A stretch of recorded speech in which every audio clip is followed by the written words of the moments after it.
What's up everybody, this is Mr. Poof and welcome you back to the channel, and in this video we will be taking a look at the new expansion. Well, we're not going to be looking at the whole expansion because we don't know what we're getting yet, but we have some spoilers. So it is the return to Clockwork City, so heavily Dwemer centered, I'm guessing here. But yeah, without further ado, let's get on with the video. I'll give you my opinions on the new cards, my thoughts. Anything else brewing up in there, and yeah, it's gonna be a good time. Get a cup of coffee while you're at it if you like coffee. If you don't, get a tea. If you don't like tea, get a cocoa. If you don't like cocoa, I'm out of drinks. Okay, let's do it. So the first cards we have are the Fabricants, the Hulking Fabricant, and the Kagouti Fabricant, or Kagouti. Yeah, I don't know.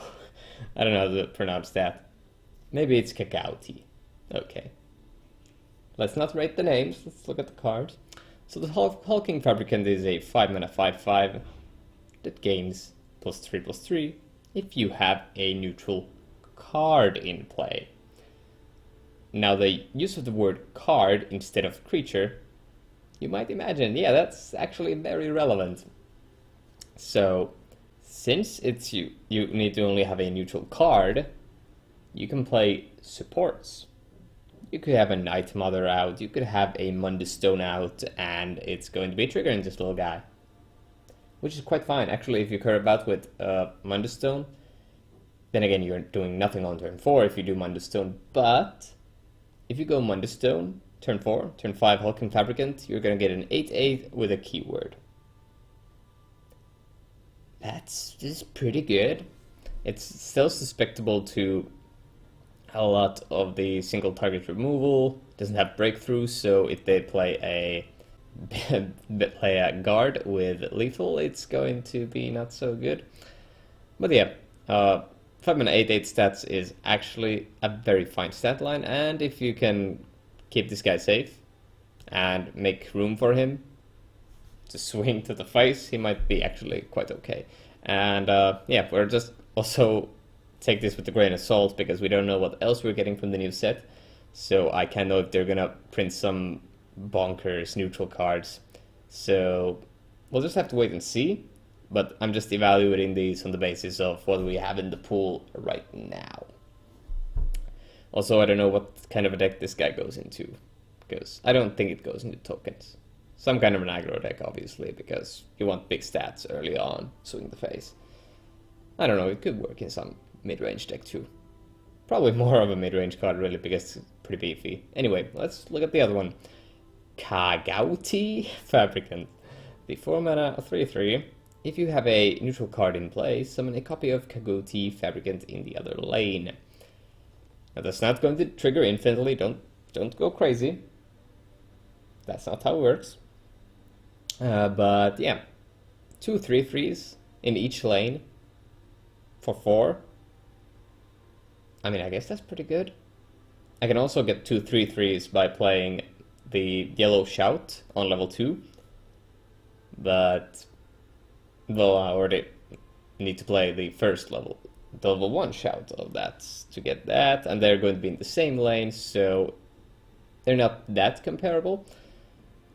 However, I think this might be okay if you run it in tokens, because usually in tokens you tend to commit to one lane after they've like decided what lane they're going to be protecting hard. They're going to go to the other lane, at least in some cases, because I play a lot of tokens, so that's how I see it. But anyway, this way you can pressure both lanes, but you're also going to need that neutral card in place. So I have hope for this card. I think it might be pretty good. 4 mana is pretty steep in my opinion, but if this was 3 mana it would just be broken. So yeah, I like the Fabricants. I'm assuming that the Fabricant type goes under Dwemer, so these guys do get buffed by Halls of Dwemer.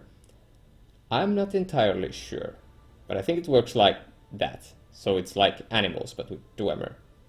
Because you get a random animal. Animals are all kinds of things. You get it. So yeah, definitely interested to see what happens with the Fabricants. Also, an important thing you should note, they are both common, so adding some power level to the common cards is quite nice if they're gonna go forward with the pauper thing that they did. Next up we have the hunt is on. So yeah, let's first take a look at this guy. Relic Hunter. 2 mana, 3/2, treasure hunt. Item, give the item +1/+1. Okay, so treasure hunt is an ability that triggers when you draw a card of certain type, in this case, an item. And when you draw the item, you give it +1/+1. Okay. I mean, you do need to draw cards for the treasure hunt to trigger. Otherwise, this is just a 2 mana 3/2. Which is okay. It's nothing to write home about, but yeah, this is not that interesting of a card. It's pretty basic at the common level.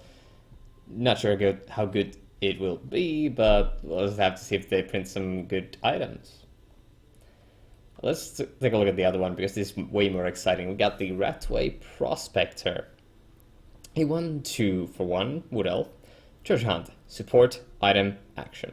And once you've discovered all of these, support, item, and action, it gets +5/+5. And when it attacks, it gains cover. Yeah, I think that's pretty good. I mean, you do need to draw 3 things. I mean, I guess if you play this with Battle Mage's Onslaught, you can get 2 of those things already. Then you only need a support. It's like pretty good. It's not bad. Also, I'm not sure how well this will survive, because there's, well, you know, 1 magic creatures are always pretty susceptible to removal and trading, especially early on in the game. So if you're gonna play this, you probably want to build around it a little bit with Battle Mage's Onslaught, for example. And I don't know. Well, yeah, you're not playing yellow, so you can't really fetch supports. So I guess this will be a tricky one to, like, at least if you want to do it in 1 turn, that's gonna be difficult. I mean, that's not entirely true. There is the hit and run, which draws you 5 cards. So you could test your luck with that and get the buffs, attack, gain cover. Then you're discarding your hand, but yeah.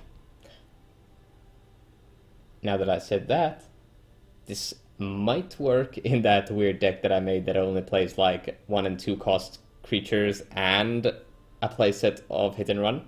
So you empty your hand, you hope you top deck the hit and run, then you empty the hand again. So yeah, I'll have to see where that goes, but yeah.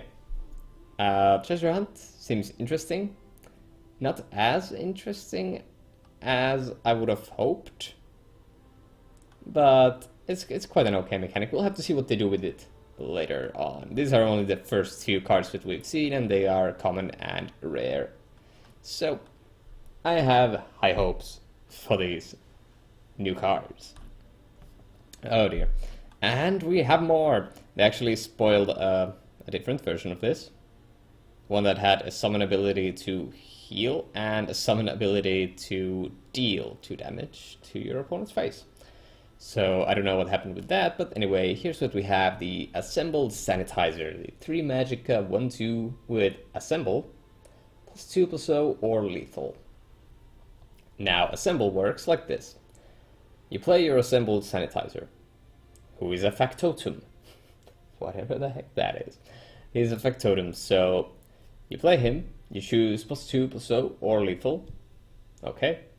And then every factotum in your deck gets either +2/+0 or lethal. See, that's pretty good, right? It is. I mean, 3 mana for a 1/2. I mean, with lethal, that's good. But, you know, you can reduce the attack to 0, so then it will but just sit there and wonder what it's doing with its life. But if you assemble the attack, that's still a 3/2 for 3, which is not good. But it is a neutral card, and it's going to be buffing all your other factotums. So they will eventually be pretty big. Also, we have to see the other factotums to really get a good valuation on these cards. So I really don't know my opinion on the assembled sanitizer. I mean, lethal is pretty cool. Use it as removal. But yeah, I really want to see the rest of the factotums to know what kind of situation I'm dealing with here. But okay, provided that all the other factotums are similar, like, okay, this one has gain +2 health, or deal 1 damage. Oh, wait, it would have to be worded like gain, summon, deal 1 damage, I suppose, for it to give that ability to all the other factotums. So if that was like a, let's go for a 2-drop, okay, then it would have to be a little bit weaker probably, but okay, let's think of it as a 2-drop. 2-drop, let's go for a 1/1. Assemble, +2 health, or gain, summon, deal 1 damage. Okay, you choose deal 1 damage. Turn 3. You choose the assembled sanitizers, assemble to be lethal. Wow. They're probably not gonna make a deal 1 damage to a creature kind of deal with the factotums because of the lethal synergy, and it could give you like a lot of gas. And that could snowball out of control real fast if they give too many buffs to the factotums. So yeah, I don't know. We'll have to wait and see. I'm actually very excited about the factotums. Actually more excited about the assemble mechanic than I am about the treasure hunt mechanic at the moment. But yeah, let's move on. Next up. Oh yeah, we have a legendary. A unique legendary. And that would be Laneth from the story. So it's a 9-mana 6/6. With the summon ability, draw a card of your choice from your deck. So we have a tutor in the game, and if you don't know what that means, it's a term from originating from Magic the Gathering. There was a card that let you fetch a card from your deck and then put it into your hand, and that was like Dark Tutor, something like Demonic Tutor. There's been a lot of tutors. Like I played Magic for so long. Anyway, so Laneth will be essentially tutoring a card from your deck. Any card in any situation. So let's say you need Odawing. Laneth. Odawing. In a few turns you can cast that Odawing. Or if you just really need it, Laneth Lightning Bolt. Next turn, kill you? The possibilities are endless. You can get any card from your deck, so yeah, this will probably be a very good card in control decks. I can see that happening. Especially getting this on curve and getting a Manticora. That is going to be some spicy stuff. Because you're super curving there, but it is a unique legendary, so you're not going to be drawing Laneth in every game. Just like you're not going to be drawing Odawing in every game, or Parthenax in every game. Unless you have a crazy draw deck. Anyway, I think this is super cool. The art looks awesome. I love me some intelligence. I love me some blue. And it's going to be pretty awesome. And this is an alternate art, I believe. I believe they said it. Yeah, and it's not the only alternate card art we've got in store. We also have Swims at Night if you beat the Master Mode. I don't have Swims at Night, the original card. My collection is still quite lacking in some areas, especially in the unique legendaries. But this Swims at Night art looks pretty cool, even though the card is not getting a lot of play. I mean, I've seen it in some Swindler's Den decks, but not that much play. Anyway, this got me real hyped, and I hope we're going to be seeing a lot more of the new cards real soon, so we can get a good grasp of what we're going to be getting. But yeah, Clockwork City, I'm excited. Please drop a comment down below if you're excited. Tell me what you think. If you have any opinions whatsoever on the new cards, I'd love to hear them. Drop a comment down below. Let's talk about it. Let's get a conversation going.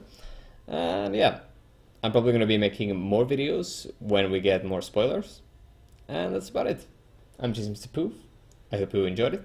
I hope you have a wonderful day. And I'll see you on the next one.